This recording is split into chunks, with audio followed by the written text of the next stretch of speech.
தமிழ் கழுகு. ஓபிஎஸ் பாஜக முழுசா ஓரங்கட்டுறதுக்கு இபிஎஸ் காரணம் இல்லையா? ஓபிஎஸ் மேல நயினா நாகேந்திரனுக்கு இருந்த பழைய பகை ஒண்ணுதான் காரணம்னு சொல்றாங்க.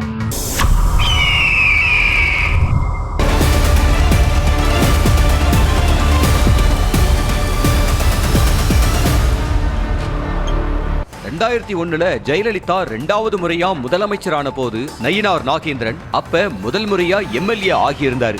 நெல்லையில போட்டியிட்டு ஜெயிச்ச நயினாருக்கு தன்னோட அமைச்சரவையில மின்சாரம், தொழில், போக்குவரத்துறைன்னு முக்கிய பொறுப்புகளை கொடுத்தாரு ஜெயலலிதா.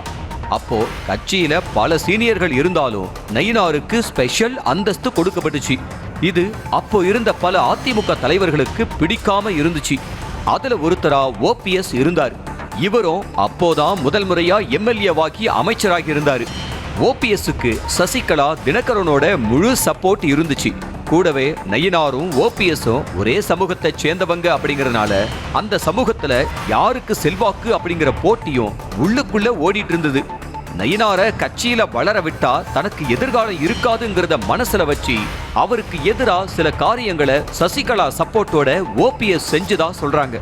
அந்த சமயத்துல டான்சி கேஸ்ல ஜெயலலிதா குற்றவாளின்னு தீர்ப்பு வர தான் கிட்ட இருந்த முதல்வர் பதவியை ஓபிஎஸ்க்கு கொடுத்தாரு. ஓபிஎஸ் முதல்வரா இருந்தப்ப நயினார் கிட்ட இருந்த போக்குவரத்து துறை பறிக்கப்பட்டுச்சு. அதுக்கப்புறம் நயினாரோட முக்கியத்துவம் படிப்படியா அதிமுகவுல குறைஞ்சது. 2011 நயினாருக்கு அமைச்சர் பதவி தரப்படல. அந்த சமயத்துல பல இலாக்கா மாற்றங்கள் நடந்த போதும் நயினாரோட அமைச்சர் ஆசை நிராசையானது. இதுக்கெல்லாம் ஓபிஎஸ் தான் காரணம்னு நயினாரோட ஆதரவாளர்கள் இப்ப வரைக்கும் சொல்லிக்கிட்டு இருக்காங்க. இதெல்லாம் தான் இப்ப பாஜக ஓபிஎஸ் முழுசா கழட்டி விட காரணம்னு சொல்றாங்க.